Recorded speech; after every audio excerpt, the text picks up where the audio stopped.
عید سے پہلے پہلے ادا کر دیں گے تو زیادہ بہتر ہوگا، تاکہ ان لوگوں کی بھی عید من سکے اچھی طریقے سے۔ ہم اگر عید کے دن ہی دیں گے تو وہ لوگ عید کیسے منائیں گے؟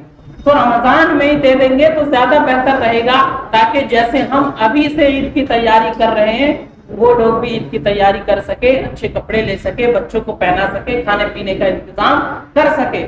لیکن کسی نے اگر عید سے پہلے نہیں دیا تو عید کے بعد بھی دینا ضروری ہوگا، وہ ختم نہیں ہوگا، عید کے بعد بھی اس کو صدقہ فطر ادا کرنا پڑے گا۔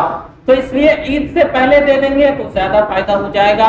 بہرحال تو یہ صدقہ فطر ہے، اس سے متعلق کچھ باتیں آپ حضرات کے سامنے بیان ہو گئی، اور کسی کو اگر کوئی مسئلہ معلوم کرنا ہو اور کوئی ضرورت ہو تو آ کر کے بعد میں معلوم کر سکتے ہیں۔ ساری باتیں جمعہ میں بیان نہیں ہو سکتی، بہت تھوڑا وقت رہتا ہے۔